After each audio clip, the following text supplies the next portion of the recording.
Okay जनाब, तो अब हम बात कर लेते हैं हेरिडिटी नेफ्राइटिस की। इसके नाम से ही पता चल रहा है कि हेरिडिटी से कोई प्रॉब्लम, मतलब जीन्स में कोई म्यूटेशन आई है या किसी चीज़ में हेरिडिटी से ही म्यूटेशन आई है, जिसकी वजह से हमारे पास हेरिडिटी नेफ्राइटिस हो रहा है। अब हम कह देते हैं कि हेरिडिटी नेफ्राइटिस क्यों हो रहा है। क्या होता है कि जो हमारे पास प्रोटीन है जिसमें बेसमेंट मेम्ब्रेन बनानी होती है ग्लोमेरुलस की, उसी में म्यूटेशन आ जाती है। ठीक है,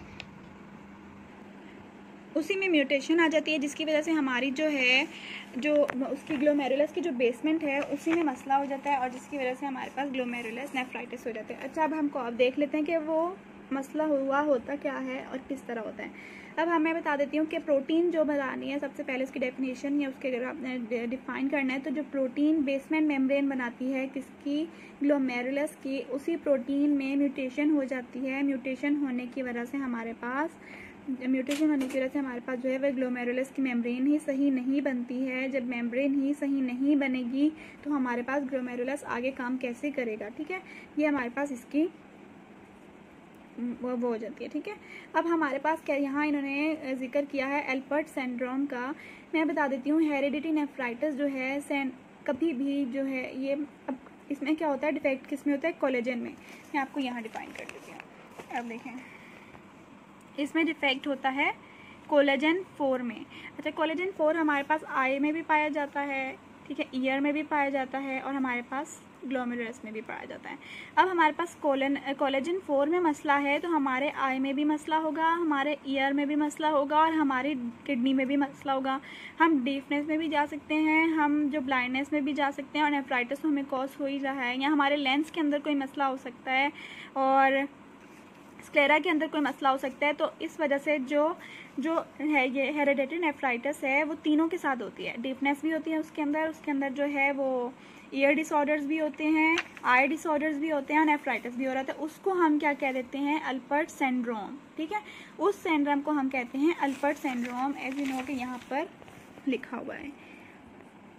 In which the nephritis is combined with the nerve deafness and the various eye disorders including the lens dislocation हो सकती है, posterior contracts हो सकते हैं, ये कैटरेक्ट्स हम कहते हैं मोतिया को।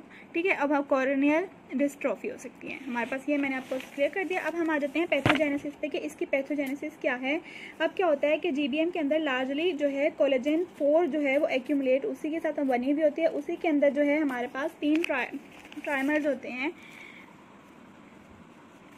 Alpha 3, alpha 4, alpha 5। ठीक है, ज़्यादा मसला इसके साथ होता है, अल्फ़ा 5 के अंदर इफेक्ट होता है, वरना इन तीनों के अंदर जब भी हमारे पास होता है तो हमारे पास नेफ्राइटिस कोलेजन 4 का मसला होता है, जिसकी वजह से हमारे पास नेफ्राइटिस कॉज हो जाती है।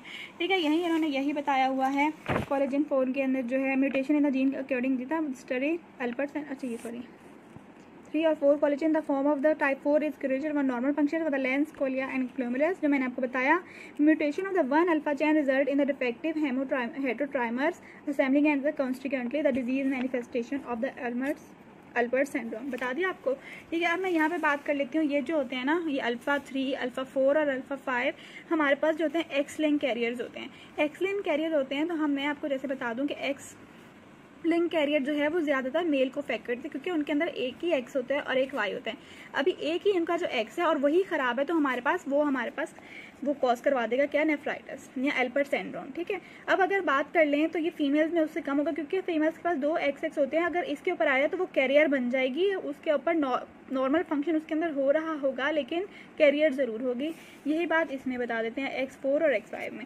और अगर इसकी मॉर्फोलॉजी की बात कर लें तो मॉर्फोलॉजी में क्या होता है, अब हमारे पास बेसमेंट मेम्ब्रेन नहीं बन रही तो वो थिकन हो जाती है। अब इसमें ना 2 होती है, एक एल्पर्ट होती है और थिन मेम्ब्रेन। ठीक है, टाइप्स हो रहे होते हैं। तो अगर एल्पर्ट की बात कर लूँ तो मैं उसकी बेसमेंट जो होती है वो थिकनिंग हो रही होती है, इलास्टिसिटी चले गई है, कोलेजन 4 नहीं आया तो इलास्टिसिटी कहाँ से आएगा हमारे पास, तो थिकनिंग हो गई। थिकनिंग होने की वजह से हमारे पास स्क्लेरोसिस हो जाती है, किसी ग्लोमेरुलर की। अब उसके पास क्या होता है कि वेस्कुलर स्क्लेरोसिस हो जाती है, ट्यूबुलर एट्रोफी हो जाती है, आगे कोई चीज़ ही नहीं जा रही है। ठीक है, हमारे पास तो ट्यूबुलर एट्रोफी हो जाती है। इंटरेस्ट अब हमारे पास जो है इसको मेंटेन रखने के लिए तो हमारे पास जो है वो किडनी, वो उसके बाहर इंटरस्टिशियम होता है। ठीक है, वो अब ये किडनी के ट्यूब्यूल्स हैं, ये लूप है, इसके बाहर इंटरस्टिशियम है, इसी को मेंटेन रखने के लिए ना अब उसको बाहर यहाँ से कोई चीज़ ही नहीं मिल रही है तो वो भी एट्रोफी में चले जाएगा। एट्रोफी में जाके वो फाइब्रोसिस में जाएगा, फोम सेल्स टाइप जो है वो हो जाएगा। ठीक है, हमारे पास ये मॉर्फोलॉजी है, ये पूरी अगर आप लिख दोगे, ऐसे लिख दो या आप पैराग्राफ में लिख दो तो मार्क्स मिल जाएंगे। अगर हम आई एफ की बात कर लें, IM की बात कर लें, तो हमारे पास इम्यूनिटी थी, तो इसके अंदर कोई मसला ही नहीं है। हमारा मसला किस में था? हेरिडिटी में, जीन्स में। अब इलेक्ट्रॉन माइक्रोस्कोप में देख लो तो इरेगुलर डिपॉजिट हो रहे होते हैं, ठीक है। हमारे पास जो है बास्केट वेव आ जाती है। बास्केट वेव मतलब ऐसे ऐसे ऐसे बास्केट भी बन रही है और वेव भी, अगर उसकी हम लोग मेम्ब्रेन को देख लें। और अगर हम थिक ग्लोमेरुलर वॉल्स में, ठीक है, अब हमारे पास ये थिकनिंग हो रही है ना, थिकनिंग हो रही है, किस तरह थिकनिंग हो रही है? ऐसे वो इलेक्ट्रॉन्स में देखा तो बास्केट बन रही है, फिर वेव बन रही है, फिर बास्केट बन रही है, फिर वेव बनी है, इस तरह हमारे पास ये हो रहा होता है, ठीक है। अगर हम उसके देख लें, और हम थिन मेम्ब्रेन में क्या होता है कि उसकी जो बेसमेंट, इसका एक अल्पर्ट सिंड्रोम था और एक थिन मेम्ब्रेन। अगर अल्पर्ट सिंड्रोम की बात कर लें हम अपने पास, तो अल्पर्ट सिंड्रोम की तो मैंने आपको जो है मॉर्फोलॉजी क्लियर कर ही दी।